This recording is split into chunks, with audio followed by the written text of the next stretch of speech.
Right ఇక bulletin లో మరో బ్రేకింగ్ న్యూస్ చూస్తున్నాం. ఏపీలో సంక్షేమ పథకాల అమలుకు ఎన్నికల సంఘం బ్రేక్ వేసింది. ప్రస్తుతం అమల్లో ఉన్న ప్రభుత్వ పథకాల నిధుల విడుదలకు ఈసీ అనుమతి నిరాకరించింది. ఎన్నికలు పూర్తయ్యే వరకు డబ్బు జమ చేయొద్దని స్పష్టం చేసింది. ఈ మేరకు ప్రభుత్వానికి ఆదేశాలను ఈసీ జారీ చేసింది.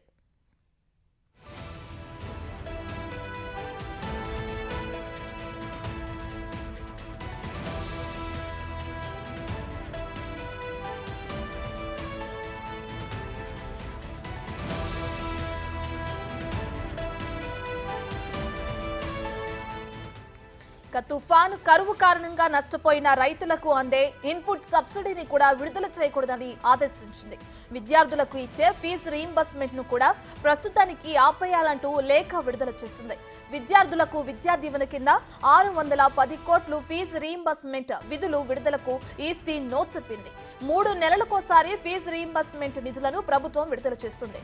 ఎన్నికల నెపంతో ఇప్పుడు ఆ డబ్బు విడుదలకు ఈసీ అనుమతి ఇవ్వలేదు. అడ్మిషన్లు చదువుల వేళ ఈసీ నిర్ణయంతో విద్యార్థులు తీవ్ర ఇబ్బందులు పడే అవకాశం ఉంది.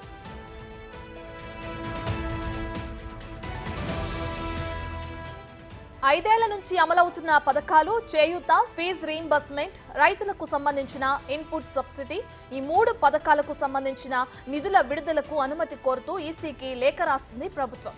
ఎన్నికల కోడ్ అమల్లో ఉండటంతో ఈసీ అనుమతి తప్పనిసరి. దీంతో ఈసీ పర్మిషన్ అడుగుతూ కొన్ని రోజుల క్రితం లేఖ రాసింది జగన్ సర్కార్. దీనిపై తాజాగా ఈసీ ఆదేశాలు ఇచ్చింది. ఆ 3 పథకాల అమలు ఆపేయాలని, లబ్ధిదారులకు నిధులు జమ చేయొద్దని ఈసీ ఆదేశించింది. దీంతో ఈ 3 పథకాల అమలుకు బ్రేక్ పడినట్లు అయింది. చంద్రబాబు కుట్ర వల్లే పథకాలకు బ్రేక్ పడిందంటూ జగన్ ఆరోపణలు గుప్పిస్తున్నారు.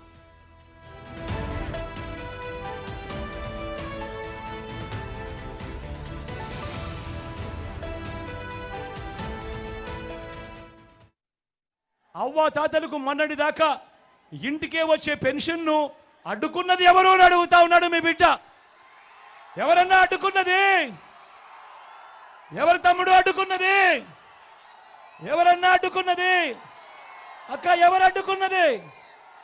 చెల్లి ఎవరు అడ్డుకున్నది? చంద్రబాబు నాయుడు మనిషి నిమ్మగడ్డ రమేష్ అనే మనిషితో సాక్షాత్తు చంద్రబాబు నాయుడే ఎన్నికల కమిషన్కు లేఖ రాయిస్తాడు. లేఖ రాయించి వాలంటీర్లు ఇంటికి రాకూడదు, వాలంటీర్లు ఇంటికి పోకూడదు అని చెప్పి అవ్వ తాతలకు అంతటి వరకు అందుతా ఉన్న పెన్షన్ వారి ఇంటికే రాకుండా అడ్డుకున్నది ఈ చంద్రబాబు నాయుడు.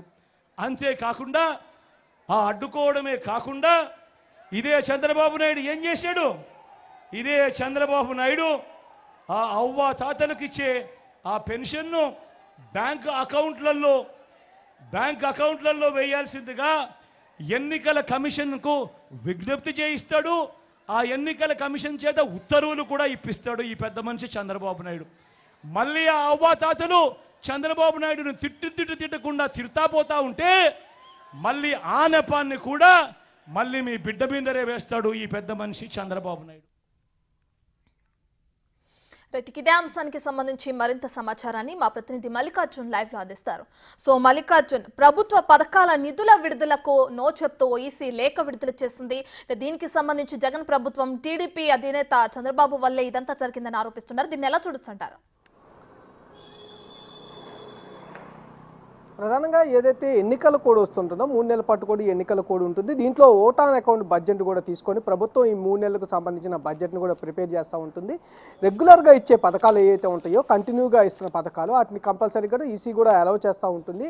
కొన్ని పథకాలకు మట్టుకి కొంచెం పర్మిషన్ అనేది ఇవ్వదు. ఎందుకంటే స్టీరింగ్ కమిటీ అనేది ఒకటి నియమిస్తూ ఉంటారు. ఎన్నికలు ఈ 3 నెలల పాటు ఏదైతే ఉంటుందో ఈ 3 నెలలకు సంబంధించి ఎన్నికల కోడ్ అమలైన దగ్గర నుంచి కూడా ఈ స్టీరింగ్ కమిటీ అమలు ఉంటుంది. దాంట్లో ప్రభుత్వ ప్రధాన కార్యదర్శి వ్యవహరిస్తూ ఉంటారు. దాంట్లో ఈసీ కూడా ఉంటుంది. ఎన్ని స్టీరింగ్ కమిటీ కూడా పరిశీలించిన తర్వాత ఈసీ తీసుకునే నిర్ణయం బేస్ చేసుకొని పథకాలకు సంబంధించిన నిధులు విడుదల చేయాలా లేదా అనేది కూడా ఈసీ పరిశీలిస్తూ ఉంటుంది. దీనికి సంబంధించి ఇప్పుడు 2 పథకాలకు కూడా ఈసీ బ్రేక్ వేసిందని కూడా చెప్పుకోవచ్చు. ఇన్పుట్ సబ్సిడీకి సంబంధించిన నిధులు ఏదైతే విడుదల చేస్తూ ఉంటారో రెగ్యులర్గా దానికి సంబంధించి బ్రేక్ పడింది. అలాగే 4 విద్యార్థులకు సంబంధించిన ఫీజు రియంబర్స్మెంట్ ఏదైతే ఉందో దాని సంవత్సరంలో కూడా 4 సార్లు కూడా ప్రభుత్వం ఇస్తూ ఉంటుంది. 3 నెలలకు సంబంధించి ఒకసారి ఇస్తూ ఉంటుంది. దానికి సంబంధించి ఇప్పటికే 9 నెలల పాటు ఇచ్చిన 9 నెలల పాటు కూడా విద్యార్థులకు దానికి సంబంధించిన డబ్బులు కూడా విడుదల చేయడం జరిగింది. ఇప్పుడు 3 నెలలకు సంబంధించిన నిధులు అయితే విడుదల చేయాల్సి ఉంది. దానికి ఈసీ బ్రేక్ వేయడం జరిగింది. స్టీరింగ్ కమిటీలో ఏదైతే ప్రభుత్వం లేఖ రాసిందో దానికి సంబంధించి స్టీరింగ్ కమిటీలో చర్చించిన తర్వాత ఈసీ దీనికి సంబంధించి 2 కూడా బ్రేక్ వేయడం జరిగింది. వీటిపైన కూడా ఇటు అధికార పక్షం కూడా ప్రతిపక్ష పార్టీలపై తీవ్ర విమర్శలు చేస్తూ ఉన్నారు.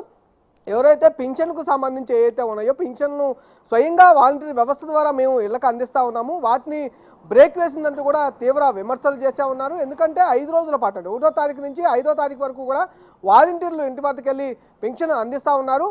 పోయిన నెలలో కూడా సంబంధించి మనం ఒకసారి చూసుకుంటే కనుక దాంతో సచివాలయ ఉద్యోగులతో కూడా పింఛన్ను అందించడం జరిగింది. అక్కడ సచివాలయాలకు వచ్చి స్వయంగా కొంతమంది పింఛన్ తీసుకుంటే మరికొంతమందికి స్వయంగా ఇంటికి వెళ్ళి పింఛన్ అందించిన దాఖలాలు కూడా జరిగింది. ఎందుకంటే 3వ తారీఖు నుంచి దాదాపుగా 4 రోజుల పాటు కూడా పింఛన్ను అందించడం జరిగింది. ఈసారి అయితే డైరెక్ట్గా ఎవరైతే 70% అయితే డీబీటీ ద్వారా అంటే డైరెక్ట్గా వాళ్ళ అకౌంట్లకు ట్రాన్స్ఫర్ చేయడం జరిగింది. తర్వాత ఎవరైతే ఉన్నారో అంటే అకౌంట్స్ లేని వాళ్ళు ఎవరైతే ఉంటారో వాళ్ళకి స్వయంగా వెళ్ళి అందించడం జరిగింది. అంటే 2 రోజుల్లోనే ఈ పెన్షన్ పంపిణీ కార్యక్రమాన్ని ఈ ఈసీ ఆధ్వర్యంలో కూడా ప్రభుత్వం ఫినిష్ చేసిన పరిస్థితి. అయితే దానిపైన కూడా తీవ్ర విమర్శలను ఇటు అధికార పక్షానికి చెందిన సీఎం జగన్మోహన్ రెడ్డి అయితే స్వయంగా చేస్తున్న పరిస్థితి కూడా కనిపిస్తూ ఉంది. ఈ అన్నిటికీ కూడా టీడీపీయే కారణం అంటూ కూడా ఆయన తీవ్ర విమర్శలు చేస్తూ ఉన్నారు. టీడీపీ దీనిపై కూడా రియాక్ట్ అవుతూ ఉంది. ఎందుకంటే ఈసీ తీసుకునే నిర్ణయానికి తమకెందుకు ఆపాదిస్తూ ఉన్నారు. గతంలో కూడా కొన్ని అంటే 2019లో కూడా కొన్ని పథకాలకు సంబంధించి రెగ్యులర్ పథకాలకు కూడా కొన్ని బ్రేక్స్ వేసిన పరిస్థితి కూడా ఉందంటూ కూడా స్వయంగా వాళ్ళు వెల్లడిస్తూ ఉన్నారు. ఏది జరిగినా కూడా టీడీపీ పైన అట్లాగే కొన్ని కూటమి పైన అధికార పక్ష నేతలు విమర్శలు చేయడం పరిపాటిగా మారిపోయిందంటూ కూడా ఇటు టీడీపీ అయితే దీనిపైన స్పందిస్తున్న పరిస్థితి కూడా కనిపిస్తూ ఉంది. రైట్ మల్లికార్జున్, అయితే ఎన్నికలు పూర్తయ్యే వరకు కూడా ఈ పథకాలు ఏ అయితే ఉన్నాయో వాటిని ఆపివేయాలని కూడా ఈసీ ఆదేశాలు జారీ చేస్తున్న క్రమంలో తిరిగి మళ్ళీ ఎప్పుడు ఈ పథకాలను అమలు చేసే అవకాశం కనిపిస్తుంది? అంటే ఎన్నికలు అయిన తర్వాతే మళ్ళీ అమలు చేయొచ్చు అంటారా? అంటే జగన్ ప్రభుత్వం ఇప్పుడే ఆ ఈసీని కూడా కోరటం జరిగింది కదా, దీనికి సంబంధించిన డీటెయిల్స్ అంటే ప్రధానంగా ఏదైతే పథకాలు రెగ్యులర్గా నడుస్తూ ఉంటా పథకాలు ఏవైతే ఉంటాయో తర్వాత ప్రభుత్వం అంటే ఎన్నికల కోడ్ ఎప్పుడైతే ముగుస్తూ ఉంటుందో ముగిసిన తర్వాత కొత్త ప్రభుత్వం ఏర్పడుతూ ఉంటుంది. రెగ్యులర్గా జరిగే ప్రాసెస్ ఏదైతే ఉంటుందో దానికి సంబంధించి నిర్ణయాలు అయితే ఆ ప్రభుత్వమే తీసుకుంటూ ఉంటుంది. దీనికి సంబంధించి ఇప్పుడైతే 2 పథకాలకు సంబంధించి ఇన్పుట్ సబ్సిడీకి సంబంధించి గత 6 నెలల క్రితమే దానికి రిపోర్ట్ ఇచ్చినా ఇప్పటివరకు నిధులు విడుదల చేయని కూడా టీడీపీ ఆరోపిస్తున్న పరిస్థితి కూడా కనిపిస్తూ ఉంది. దీని నిధులకు సంబంధించి ఇప్పుడు ఈసీ బ్రేక్ వేయడం జరిగింది. ఇప్పుడు విడుదల చేయడానికి ప్రభుత్వం ప్రపోజల్ పెట్టడం జరిగింది. అలాగే విద్యాహారానికి సంబంధించి విద్యార్థులకు సంబంధించిన ఏదైనా ఫీజు రియంబర్స్మెంట్ ఉందో గతంలో అంటే 2019కి ముందు ప్రభుత్వం డైరెక్ట్గా ఎవరైతే ఉన్నారో వాళ్ళకి చెల్లించే ఏర్పాటు చేసేవాళ్ళు. అంటే యూనివర్సిటీలకు కావచ్చు అలాగే కాలేజీలకు కావచ్చు డైరెక్ట్గా ప్రభుత్వం చెల్లించేది. ఈ ప్రభుత్వం వచ్చిన తర్వాత దీన్ని పథకాన్ని చేంజ్ చేయడం జరిగింది. విద్యార్థుల తల్లుల ఖాతాల్లోనే అమౌంట్లు అనేది జమ చేయడం జరుగుతూ ఉంది. అది కూడా ఒకసారి జమ చేయకుండా 4 సార్లుగా జమ చేస్తూ ఉన్నారు. 4 దఫాలుగా అంటే 3 నెలలకు ఒకసారి జమ చేస్తూ ఉంటారు. దానికి సంబంధించి 3 నెలలకు సంబంధించి ఈసీ ఇప్పుడు బ్రేక్ వేయడం జరిగింది. ఎందుకంటే దీనికి సంబంధించి ఏదైతే రెగ్యులర్ ప్రాసెస్ అయినప్పటికీ ఎవరైతే తల్లుల ఖాతాలో డబ్బులు అనేవి జమ అవుతూ ఉంటాయి కాబట్టి అది కొంత ఎన్నికల మీద ఇంపాక్ట్ చూసే అవకాశం ఉంటుంది కాబట్టి దానికి బ్రేక్ వేయడం జరిగింది. అన్నింటినీ స్టీరింగ్ కమిటీ పరిశీలించిన తర్వాతే ఏ స్కీములు అనేవి రెగ్యులర్గా అమలు చేయాల్సి ఉంటుంది, కట్మా ఏదైతే ఉంటుంది అనేది ఈసీ పరిశీలించడం జరిగింది. అందులోనే ఈ ఇన్పుట్ సబ్సిడీ కావచ్చు ఇలాగే విద్యార్థులకు సంబంధించిన ఫీజు మేనేజ్మెంట్ కావచ్చు రెండింటినీ కూడా ఎన్నికల కోడ్ ముగిసిన తర్వాత జమ చేసేందుకు అంటే ఎన్నికల కోడ్ ముగిసిన తర్వాత జమ చేసేందుకు అవకాశం కల్పిస్తామని చెప్తా ఉన్నారు. సంబంధించి చూసుకోవచ్చు జూన్ 4 తర్వాత ఎన్నికల కోడ్ ముగుస్తుంది కాబట్టి అప్పుడు ఏదైతే ప్రభుత్వం అధికారంలోకి వస్తుందో ఆ ప్రభుత్వం వీటిని అమలు చేసే అవకాశం అయితే కనిపిస్తూ ఉంది. Right, thank you Mallikarjun.